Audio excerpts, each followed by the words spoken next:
ECHR part of the next Conservative manifesto? Now, I'm not going to get into the manifesto, but I can be very clear, and I have been repeatedly.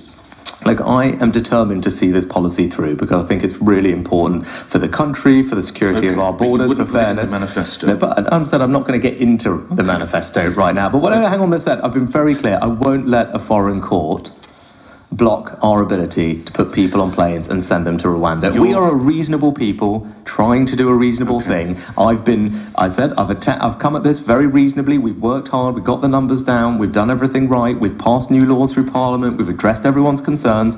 But at this point, enough is enough. And we've said at this point, we want to pass the bill, get people on planes and get them to Rwanda. Finally. And we won't let a foreign court stand in our way. Prime Minister Rishi Sunak this morning refusing to rule out the UK joining Russia and Belarus as the only European countries outside the Human Rights Convention.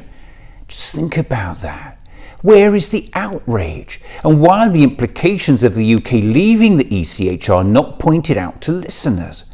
How about reminding them and the Prime Minister that the European Convention on Human Rights protects our right to a fair trial, freedom of assembly and expression, the right to participate in free elections, freedom of religion, freedom from discrimination, the right to privacy, freedom from torture and degrading treatment. And when the Prime Minister inevitably responds with his, well, we can just leave the ECHR and create our own Bill of Rights bollocks, point out to him and listeners that trusting his government with our human rights would be like handing a kitten over to a hungry crocodile. We clearly have a problem with human rights law in this country that is making it difficult for us to achieve our objectives. According to International Human Rights Watch, the UK could soon make the list of countries that abuses rather than protects human rights thanks to this government's outright onslaught on the rights of its own citizens. Just think about that.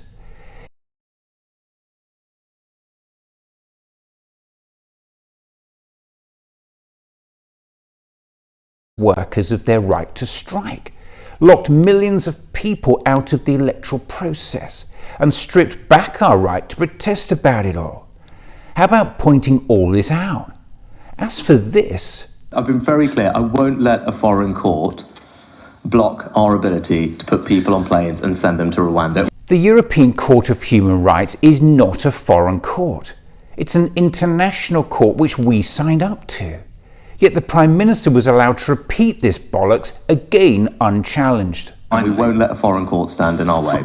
It was an appalling and deliberately inflammatory and divisive choice of language from the Prime Minister. And when it comes to tackling illegal migration, I'm battling the Labour Party and everyone else to get our Rwanda bill through Parliament. Well, how about pointing out to the Prime Minister and listeners that a damning parliamentary report from the Cross-Party Joint Committee on Human Rights has just found his controversial Rwanda bill is fundamentally incompatible with the UK's human rights obligations, erodes the protections laid down in the Human Rights Act, contravenes parts of the European Convention on Human Rights, and falls short of the UK's commitment to comply with international treaties.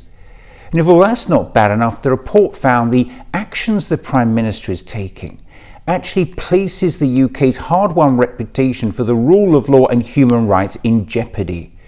And what's worse, the Prime Minister knows it. We've got a very specific clause in the bill that makes it clear that it's for ministers to decide whether to comply with these temporary rulings from the ECHR, the European Court, and I wouldn't have put that clause in the bill if I wasn't prepared to use it. Well, that was the UK Prime Minister proudly announcing he's willing to break international law by ignoring Rule 39 orders which are issued by the European Court of Human Rights on an exceptional basis, where there is a real risk of serious and irreversible harm.